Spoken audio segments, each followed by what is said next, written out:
Hello students, আশা করি তোমরা ভালোই আছো।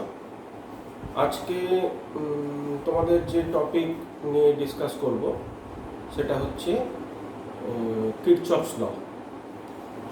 সেটা বলার আগে কয়েকটা কথা বলে নিই যে তোমরা ইলেকট্রিক্যালের বেসিক ইলেকট্রিসিটির অনেকটাই জেনেছো। Ohm's law, series circuit, parallel circuit, তারপরে ডিফারেন্ট ইলেকট্রিক্যাল টার্মস যেমন রেজিস্ট্যান্স কি, voltage, current, electromotive force, conductance, এইগুলো সম্বন্ধে তোমরা অনেকটাই জেনেছো। তো ওহমস ল আমরা যখন পড়েছি তখন আমি বলেছিলাম যে ওহমস ল এর কিছু ডিসঅ্যাডভান্টেজ আছে। অ্যাডভান্টেজ যেমন আছে যে ছোট ছোট সার্কিটে আমরা যে কোনো দুটো কোয়ান্টিটি যদি জানতে পারি তখন আমরা আননোন কোয়ান্টিটিটা ইজিলি বার করতে পারি। যদি ভোল্টেজ রেজিস্ট্যান্স দেওয়া থাকে তাহলে কারেন্ট বার করতে পারবো, যদি ভোল্টেজ কারেন্ট দেওয়া থাকে তাহলে রেজিস্ট্যান্স বার করতে পারবো, যদি কারেন্ট রেজিস্ট্যান্স দেওয়া থাকে তাহলে ভোল্টেজ ড্রপ যে কোনো রেজিস্ট্যান্সের মধ্যে আমরা বার করতে পারবো। ওহমস ল যেমন ডিসি সার্কিটের ক্ষেত্রেও প্রযোজ্য, এসি সার্কিটের ক্ষেত্রেও কিন্তু প্রযোজ্য। তখন সেক্ষেত্রে ইকুয়েশনটা হবে V is equal two I into Z, যাকে এসি সার্কিটে বলা হয় টোটাল যে বাধাটা তাকে বলা হয় ইম্পিডেন্স। তোমরা যখন এসি সার্কিট পড়বে তখন জানতে পারবে। যাই হোক, তো কিরচফস ল বলার আগে যে এই লয়ের আবিষ্কর্তা তার সম্বন্ধে একটু জানা দরকার। ওনার নাম রবার্ট গুস্তাভ কিরচফ। জন্ম মার্চ 12, 1824 অ্যান্ড মৃত্যু হচ্ছে অক্টোবর 17, 1887। তো ওনার যে অবদান ইলেকট্রিক্যাল টেকনোলজিতে বা ইলেকট্রিক্যাল ইঞ্জিনিয়ারিংয়ে ওনার যে অবদান সেটা হচ্ছে উনি ইলেকট্রিক্যাল সার্কিট সম্বন্ধে spectroscopy, emission and absorption of radiation, এইসব টপিকের উপর উনি রিসার্চ করেছিলেন। আর উনি ইলেকট্রিক্যাল সার্কিটের উপর যে কোনো কমপ্লেক্স সার্কিটে, যেটা কিন্তু আমরা ওহমস লয়ের সাহায্যে করতে পারিনি, ওহমস লয়ে জেনারেলি একটা সিঙ্গেল ভোল্টেজ সোর্স দিয়ে আমরা করেছিলাম। তো এখানে কিন্তু more than one voltage source, একের অধিক যদি ভোল্টেজ সোর্স থাকে সেক্ষেত্রে আমরা সেই সব নেটওয়ার্কের ক্ষেত্রে, মানে কমপ্লেক্স নেটওয়ার্কের ক্ষেত্রে, জটিল যে বর্তনী যাকে বলা হয় বাংলায়, সেই সব ক্ষেত্রে আমরা কারেন্ট, ভোল্টেজ, রেজিস্ট্যান্স, যে কোনো কিছু আমরা যে কোনো রেজিস্ট্যান্সের মধ্যে দিয়ে এই কোয়ান্টিটিগুলো আমরা মেজার করতে পারি অতি সহজেই। আচ্ছা, এবার আমি যাব যে টাইপস অফ কিরচফস ল। যে কিরচফস লয়ে ক ধরনের কিরচফস ল আছে। দু ধরনের কিরচফস ল আছে। একটা হচ্ছে, আমি লিখে দিচ্ছি,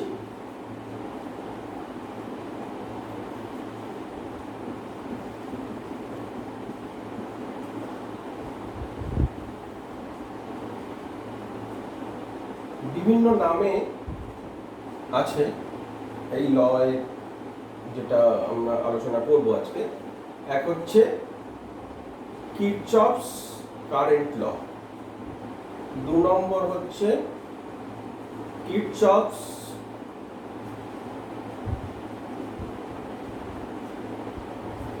ফার্স্ট ল, তিন নম্বর হচ্ছে পয়েন্ট ল, और পয়েন্ট ল না বলে এটাকে বলো পয়েন্ট রুল और जंक्शन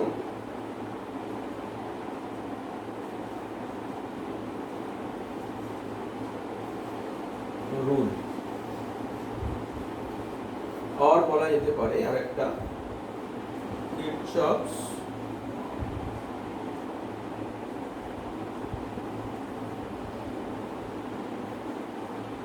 কারেন্ট ল। তোমরা এগুলো লিখে নিতে পারো। তাহলে কিরচফস ল, এটা দরকার নেই। কিরচফস ফার্স্ট ল, পয়েন্ট রুল और জাংশন রুল, কিরচফস কারেন্ট ল, এই কটা আমরা কিরচফস লকে বলতে পারি।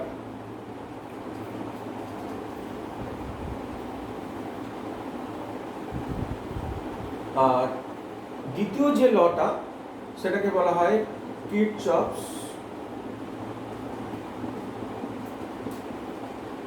সেকেন্ড ল,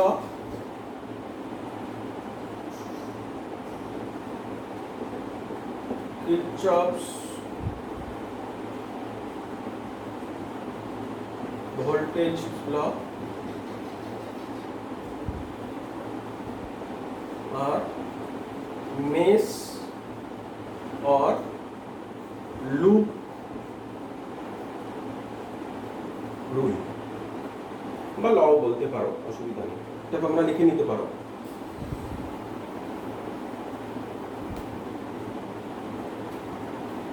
আচ্ছা,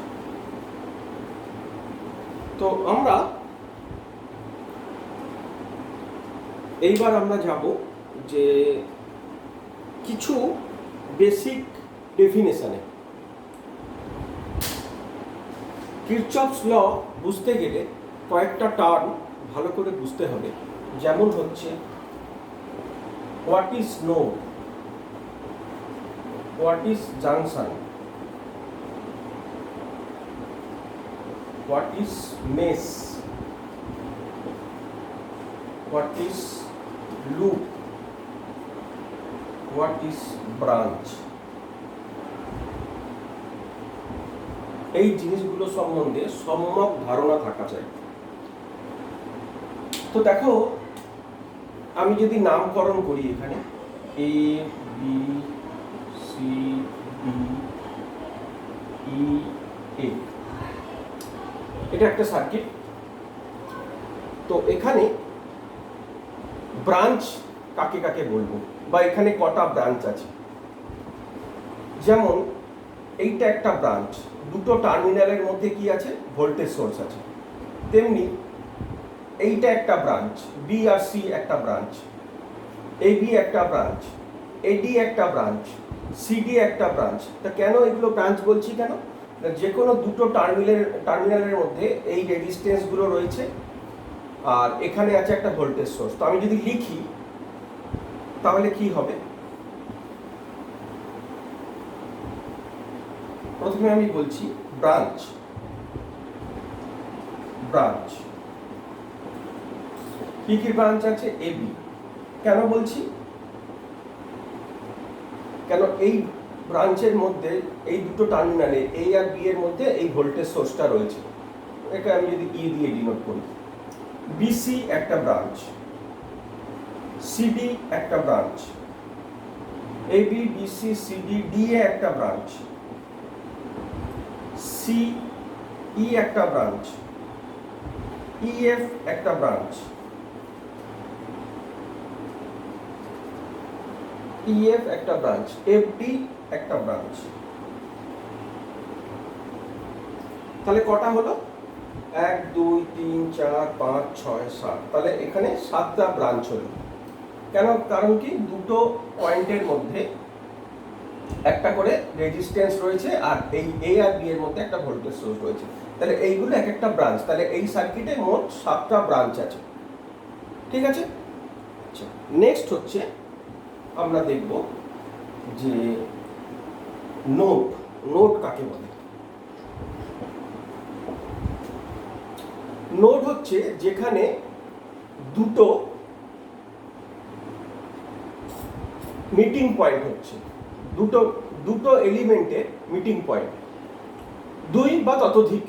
যেমন এইটা একটা ভোল্টেজ সোর্স আর এই একটা রেজিস্ট্যান্স, এর মিটিং পয়েন্ট কত হচ্ছে, তার মানে এ বি একটা ব্রাঞ্চ, দুটো ব্রাঞ্চের যে মিটিং পয়েন্ট, আর বিসি এদের যে মিটিং পয়েন্ট সেটা হচ্ছে বি। এটা যেমন একটা নোড, এটা একটা নোড, এইটা একটা নোড, এইটা একটা নোড, এইটা একটা নোড, এটা একটা নোড। তাহলে এখানে মোট নোড কটা আছে, একটা দুটো তিনটে চারটে পাঁচটা ছটা। তাহলে এইগুলো একটা নোড। তাহলে কি কি point, B C E F D A, এইগুলো এক একটা node, B C E F D A. তার কারণ কি না, প্রত্যেকটা দেখো দুটো ব্রাঞ্চে যে মিলনস্থল সেখানে বলা হচ্ছে, তাকে বলা হচ্ছে নোড। আচ্ছা, কিন্তু এখানে একটা জিনিস লক্ষ্য করার ব্যাপার আছে, সেটা হচ্ছে এইখানে কিন্তু তিনটে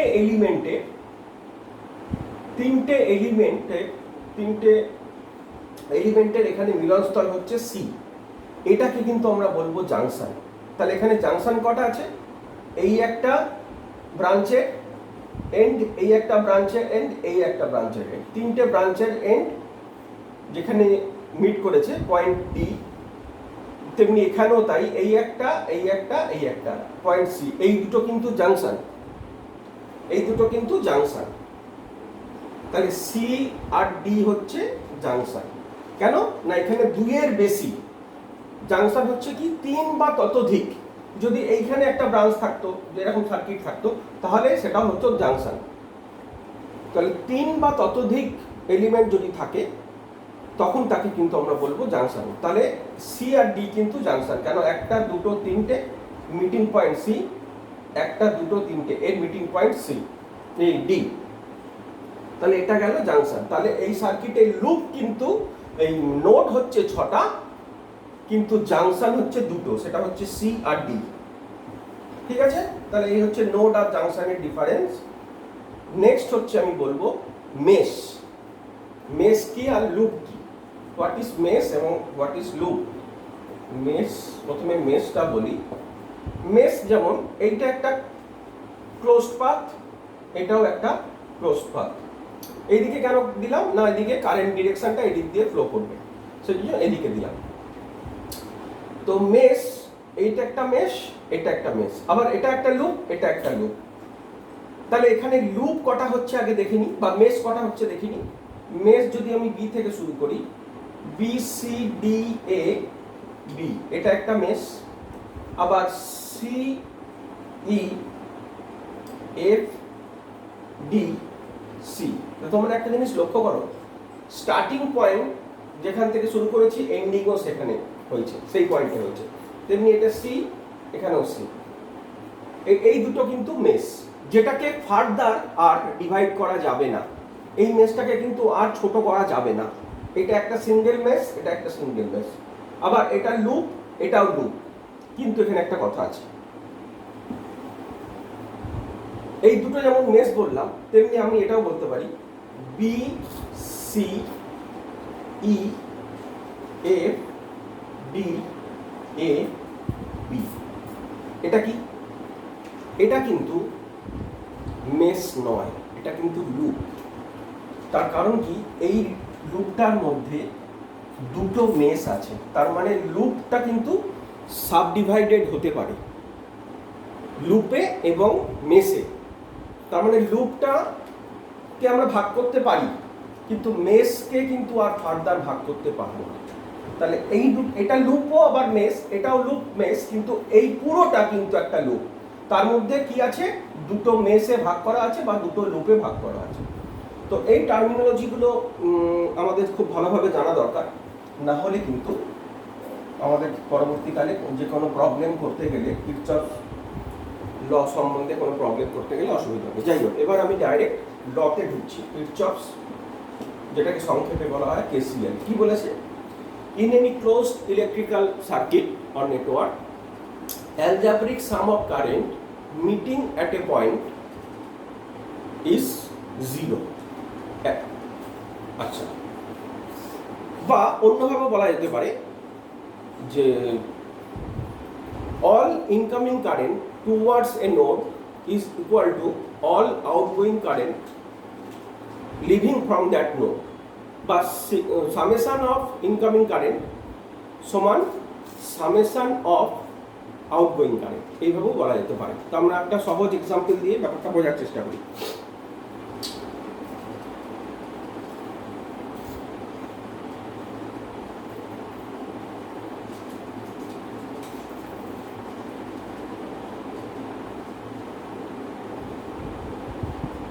ধরো এটা একটা পয়েন্ট, ধরো এ পয়েন্ট বা জাংশন বা নোড যাই বলো না কেন, I1 I2, আমরা চারটে কারেন্ট দেখিয়েছি, I1 I2 I3 I4।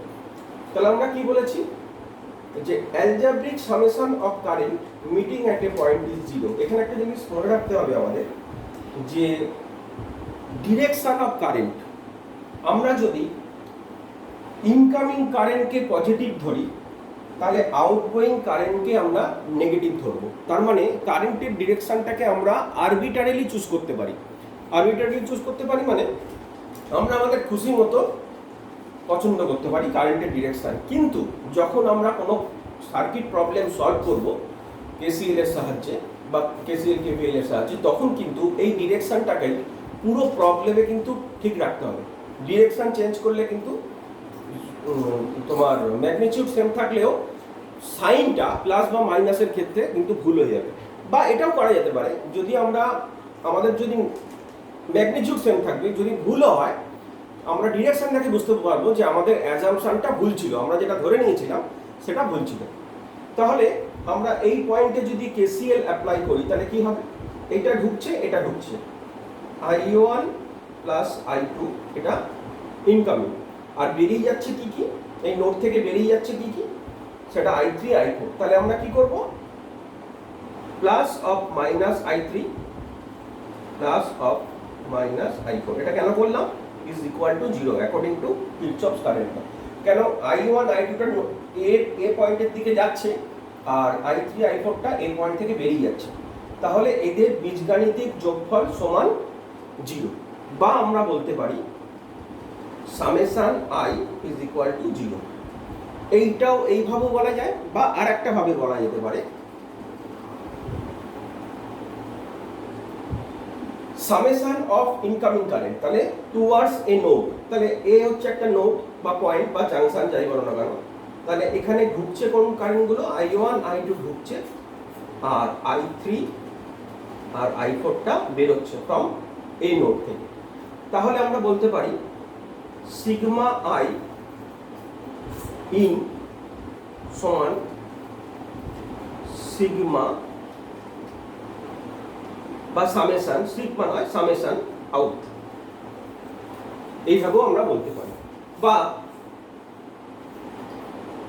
এইভাবেও বলতে পারি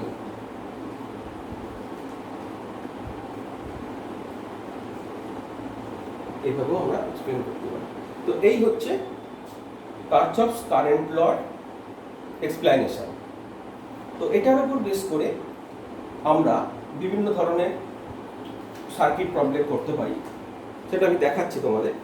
তার আগে আর একটা কথা আমি বলে নিতে চাই, খুব গুরুত্বপূর্ণ একটা বিষয়, সেটা হচ্ছে কিরচফস কারেন্ট ল থেকে কিন্তু আমরা চার্জ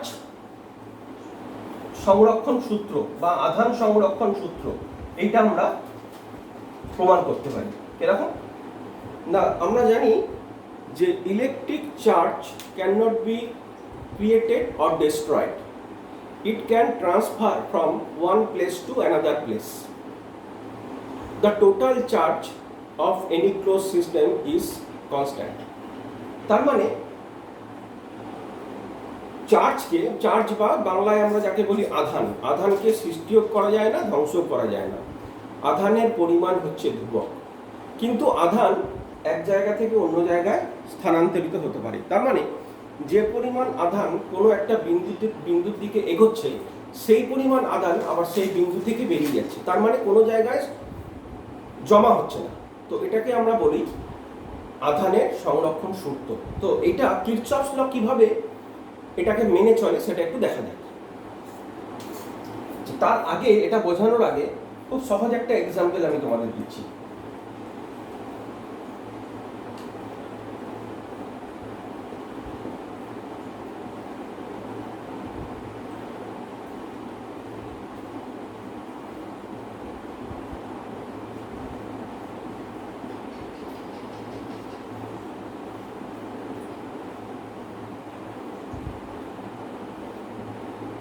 দুটো ম্যাটেরিয়াল আছে, একটা এ আর একটা বি। দুটো ম্যাটেরিয়ালের ইলেকট্রন আর প্রোটনের সংখ্যা আমি লিখলাম বিফোর চার্জিং। তো ইলেকট্রন আছে 100টা আর প্রোটন আছে 100টা। ইলেকট্রনের নেগেটিভ চার্জ, প্রোটনের পজিটিভ চার্জ। আর বি মেটেরিয়ালের ইলেকট্রন 300টা আর প্রোটন আছে 300টা বিফোর চার্জিং, মানে এ আর বি কে আমি কোনো কিছু দিয়ে চার্জ করিনি বা কানেক্ট করিনি, মানে আধান এখান থেকে বিতে যায়নি।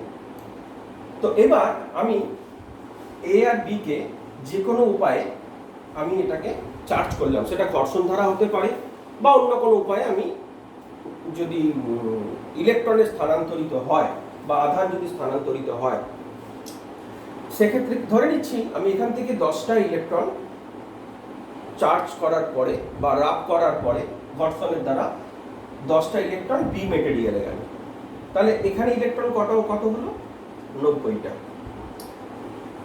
প্রোটন তো সেমই থাকছে, প্রোটন চেঞ্জ হবে না, আর এখানে ইলেকট্রনের সংখ্যা কত হলো 310টা, প্রোটন একই থাকছে। তো চার্জ করার আগে এর ইলেকট্রন সংখ্যা কত ছিল 400টা, প্রোটন ছিল 400। আফটার চার্জ কত হলো 310 আর 90, 400, প্রোটন 400। তাহলে এর থেকে আমরা কি সিদ্ধান্তে আসতে পারি? ইলেকট্রন এখান থেকে এখানে স্থানান্তরিত হলো, কিন্তু মোট সংখ্যা কিন্তু একই থাকলো 400টা, আফটার চার্জিং 400টা। তাহলে এখান থেকে আমরা কি বুঝলাম? কোনো নতুন চার্জ সৃষ্টি বা ধ্বংস হয়নি, শুধু একটা জায়গা থেকে অন্য জায়গায় স্থানান্তরিত হয়েছে। তো এটাকে আমরা বলছি law of conservation of charge.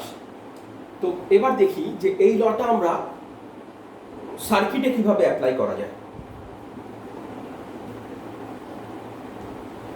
এই লটা সার্কিটে কিভাবে, খুব সিম্পল, সহজ, সব কিছু বুঝতে হবে, শক্ত কিছু নয়, বুঝতে হবে এবং সাবজেক্টটাকে এনজয় করতে হবে। ঠিক আছে, দেখো, ধরো যেটা আমরা দেখেছিলাম I1 I2 নোড এ, তাহলে অ্যাকর্ডিং টু KCL আমরা লিখতে পারি I1 I2 সমান I3 I4। আমরা জানি Q is equal to I into T, যেখানে I হচ্ছে কারেন্ট, Q হচ্ছে কোয়ান্টিটি অফ ইলেকট্রিসিটি যার একক হচ্ছে কুলম্ব, T হচ্ছে টাইম ইন সেকেন্ড। এটা আমরা জানি, বা আমরা এটাও জানি যে I equal to Q by T বা চার্জ পার টাইম, এর একক হচ্ছে কুলম্ব পার সেকেন্ড, T হচ্ছে সেকেন্ডে নেওয়া হয়, তাহলে I হচ্ছে অ্যাম্পিয়ার। ঠিক আছে, তাহলে দেখো এই সার্কিটে আমরা বোথ সাইডে T দিয়ে গুণ করে দিচ্ছি, তাহলে কি হবে?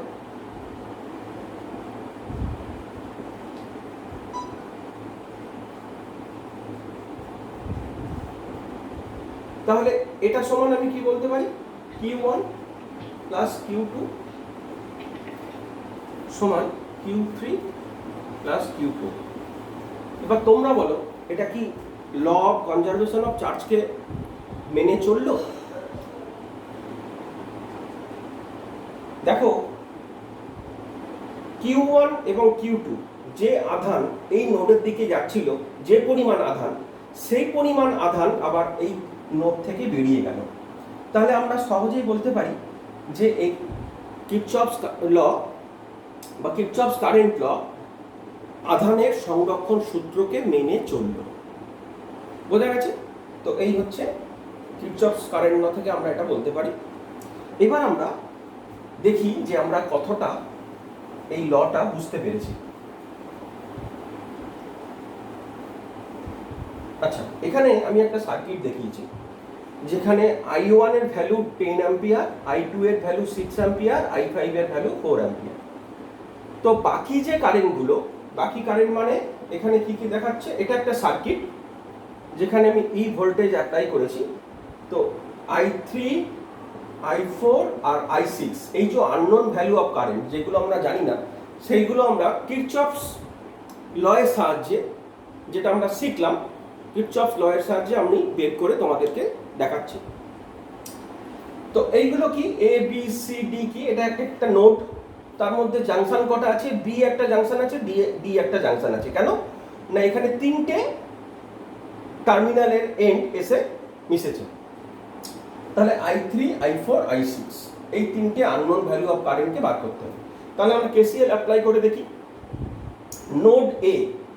নোড এ তে আচ্ছা এখানে একটা কারেন্ট নাম দিচ্ছি I7। প্রথমে বলি কি কি দেওয়া আছে দেখি। I1 সমান I7, এটা কেন লিখলাম বলতে পারবে? দেখো যে কারেন্টটা ঢুকছে, যে পরিমাণ কারেন্ট ঢুকছে সেই পরিমাণ কারেন্ট আবার ফিরে আসবে, সেই জন্য I1 is equal two I7 সমান 10 অ্যাম্পিয়ার। আচ্ছা I2 দেওয়া আছে 6 অ্যাম্পিয়ার, এটা গিভেন, আর I5টা আছে 4 অ্যাম্পিয়ার। আমাকে I3, I4, I6 বার করতে হবে। ঠিক আছে, তাহলে আমি এ নোডে আমি কেসিএল অ্যাপ্লাই করছি। কি লিখবো তাহলে? ইনকামিং কারেন্ট, ইনকামিং কে যাচ্ছে? I1, আর এই নোড থেকে বেরোচ্ছে কে? I2 প্লাস I4, এই দুটো বেরোচ্ছে। তাহলে I1 এর ভ্যালু কত? 10, I2 এর ভ্যালু কত? 6, তাহলে I4 এর ভ্যালু সহজেই বেরিয়ে যাবে। I4 এর ভ্যালু হচ্ছে 4। বোঝা গেছে? এটা আমরা এ নোডে অ্যাপ্লাই করে পেলাম। তাহলে I4 এর ভ্যালু আমরা পেয়ে গেলাম 4 অ্যাম্পিয়ার।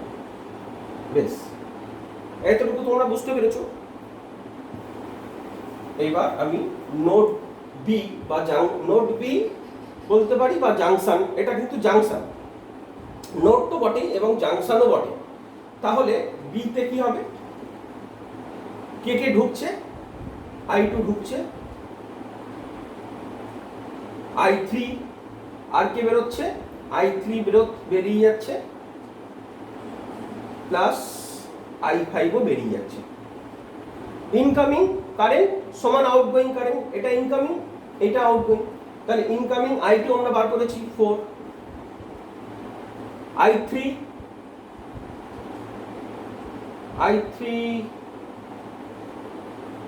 নেই, I4 কত? I5 হচ্ছে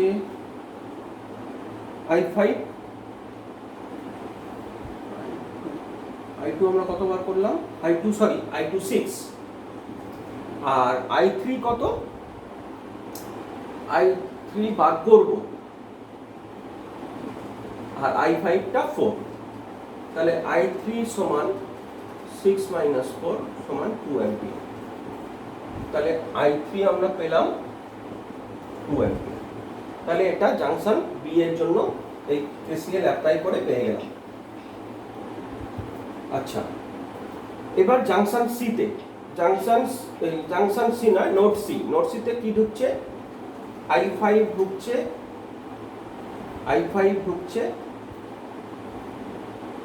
আর I6 ঢুকছে।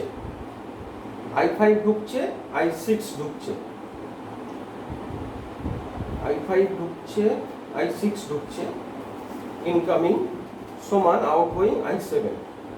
তাহলে I5 কি আমরা পেয়েছি? I5 পেয়েছি 4, I6 জানি না, বার করতে হবে। সমান I7 কত? 10, তাহলে I6 কত? 10 মাইনাস 4 সমান 6। তাহলে আমরা সমস্ত কারেন্টগুলোই পেয়ে গেলাম।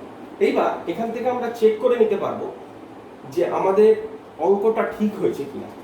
তাহলে কিভাবে চেক করব? যেটা ইনকামিং হয়েছে, যে কারেন্ট ইনকামিং হয়েছে নোডের দিকে, সেই অ্যামাউন্ট অফ কারেন্ট বেরোবে অ্যাকর্ডিং টু কেসিএল, বা অ্যালজেব্রিক সাম অফ কারেন্ট, সেটাও ইজ ইকুয়াল টু 0, সেভাবেও করতে পারি। দেখা যাক। তাহলে আগে আমরা কারেন্টের ভ্যালুগুলো লিখে নিই। I1 সমান I7 সমান 10 ampere, I2 6 ampere, I3 2 ampere, I4 আমরা কতবার করেছি? 4 ampere, I5 4 ampere, I6 I6 কতবার করলাম,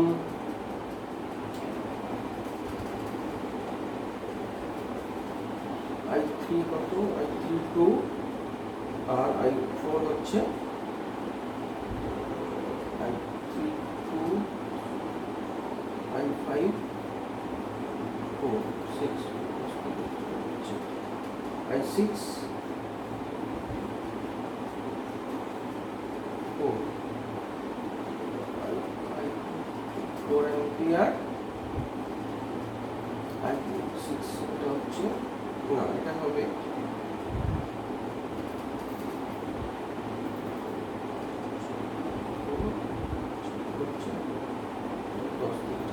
এটা 6 অ্যাম্পিয়ার। তাহলে এবার আমরা কেসিএল দেখি, কেসিএল নিয়ম অনুযায়ী মিলছে কিনা। তাহলে I2 কত পেয়েছি 6, বি নোডে বি জাংশনে I2 ঢুকছে, I3 বেরোচ্ছে, I5ও বেরোচ্ছে। তাহলে I2 ঢুকছে, I2 কত 6, I5 কত 4, I3 কত 2, তাহলে 4 আর 2 6 আর I2 ও 6। তাহলে এটা মিলে গেল যে ইনকামিং আউটগোয়িং। তাহলে এটা আমরা যে কোনো নোডের ক্ষেত্রেই, কেননা দেখো I2টা ঢুকছে আর এখানে I3 আর I5টা বেরোচ্ছে এই জাংশনের জন্য। তাহলে আমরা কি, I2 ঢুকছে মানে ইনকামিং, আর I3 আর I5টা আউটগোয়িং। তাহলে 4 + 2 6 আর এখানে 6। তাহলে এটা প্রমাণ হয়ে গেল যে incoming current towards A junction or node is equal two outgoing current. তো তোমরা যে কোনো নোডের জন্য এটা করে দেখবে বা জাংশনের জন্য করে দেখবে, এটা মিলে যাবে। তাহলে আশা করি তোমরা কিরচফস কারেন্ট লটা বুঝতে পেরেছো। নেক্সট আমরা আলোচনা করব কিরচফস ভোল্টেজ ল। ওকে।